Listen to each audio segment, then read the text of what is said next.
all our Sports Today family members, we are essentially 12 hours away from the end of 2024. But Indian cricket now will be at the crossroads heading into the new year, which is just about 12 hours away, because all the attention is going to be on Rohit Sharma. Now remember, there isn't much of a turnaround from the Melbourne Boxing Day Test match to the New Year's Test match in Sydney. Today is the 31st. The Indian cricket team is travelling. On the 1st, there is not going to be much practice. So, the future will now depend on what direction Indian cricket takes after the end of the BGT. Rohit's Test future. Now, he may continue playing white ball cricket. When will Rohit Sharma take a call on his Test future? Most likely, the likely scenario is if India do not win the Sydney Test, they will lose the BGT, they will not qualify for the WTC final. What might happen is Rohit Sharma could take a call on his Test future after the end of the Champions Trophy or after the end of the IPL. Because after the end of the IPL, India have a Test tour to England for 5 tests. If Rohit Sharma doesn't go for that, then most likely his Test career might be over. Either he will announce it after the end of the Champions Trophy or after the end of the IPL. The team selection for the England tour will probably determine what goes on in this stage. But already when you look at it, the shine of 2024, which began in the first half of 2024 with the T20 World Cup success, that has already been soured by what has happened in Test cricket. Because under Rohit Sharma now, you've not won Test matches ever since Bangladesh. The one Test that you won in Australia, Rohit was not the captain. It was Jasprit Bumrah.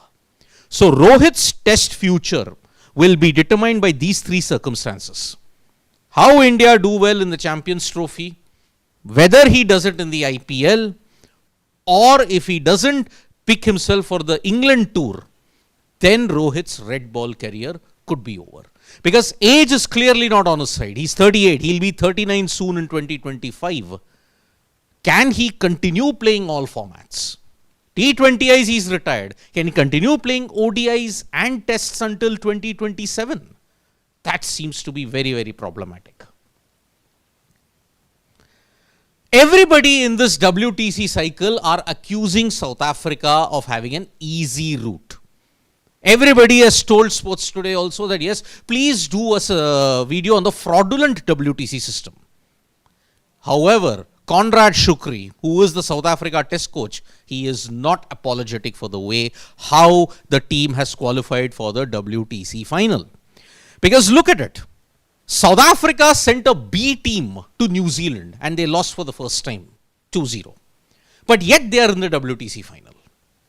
Is it South Africa's fault? You can completely pan them for what they did in New Zealand. But is it South Africa's fault that most teams don't want to play a 3 or 5 test series against them? Primarily yes, primarily no. BCCI and CSA both decided they won't play a 3 test or a 5 test series in 2024 because South Africa needed to prioritize the SA20. There's not much money there for them.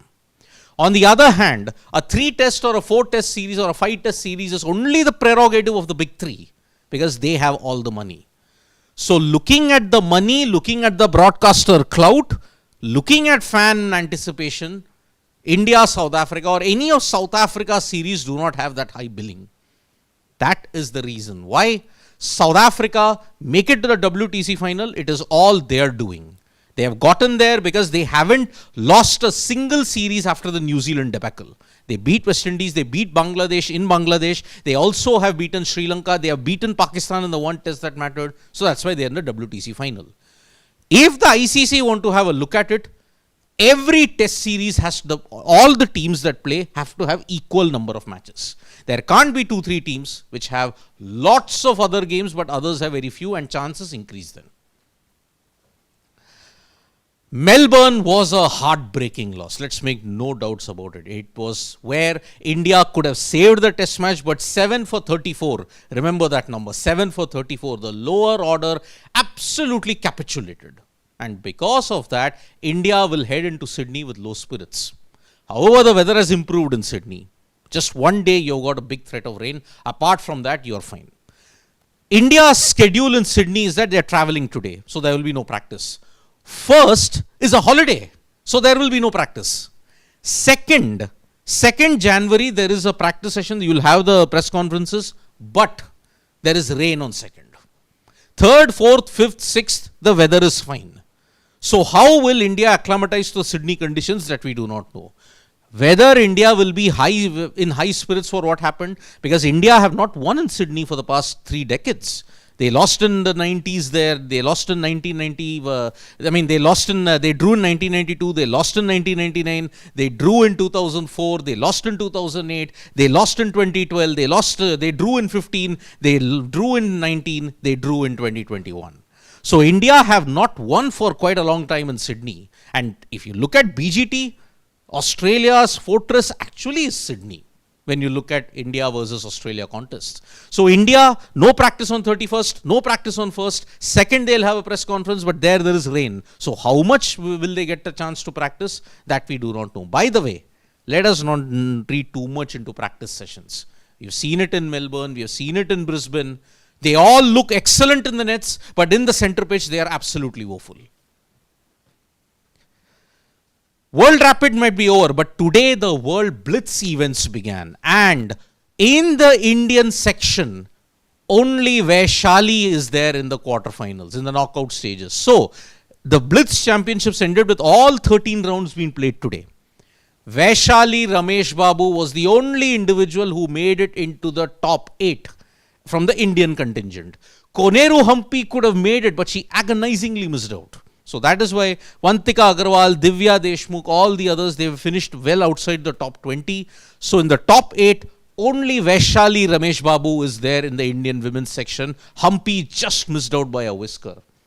But there is disappointment in the open category because Arjun Erigaisi is out, Praggnanandhaa is out. The only major battle was that Praggnanandhaa was the highest Indian in that. The rest of the others, Arvind Chidambaram and everybody else, failed to do much at all. And that is why Arjun Erigaisi out of the World Rapid and Blitz, and that is where India's challenge in the open category for 2024 has ended.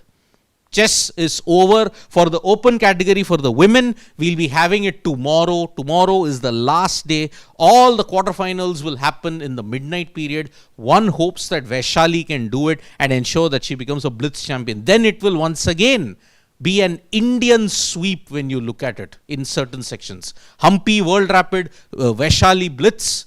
Open category, yes, it was Voldovar Murzin who managed to get it. Even in the men's, you're going to see someone else get it. But Magnus Carlsen is in the quarterfinals, along with Jan Nepomniachtchi and Fabiano Caruana. So that's why fantastic result that has happened. But for India, the open category, Blitz is over. The Hockey India League has seen the UP Rudras beat the Kalinga Lancers in a pulsating encounter. Now heading into the New Year period and for January as such, we are going to see the Hockey India League really get along. And that's where you saw that there was a big smattering of fans in Rourkela, which is why hockey needs a revival and you've got the Hockey India League. You've seen the UP Rudras put on a good show and Kalinga Lancers have unfortunately fallen. So that was one big result in the Hockey India League.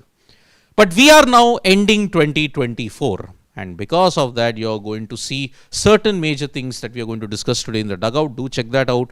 What lies in store for India in 2025? So that is the way we are going to look for it. Thank you so much folks for joining us for this video. Subscribe to Sports Today for all the latest news and analysis.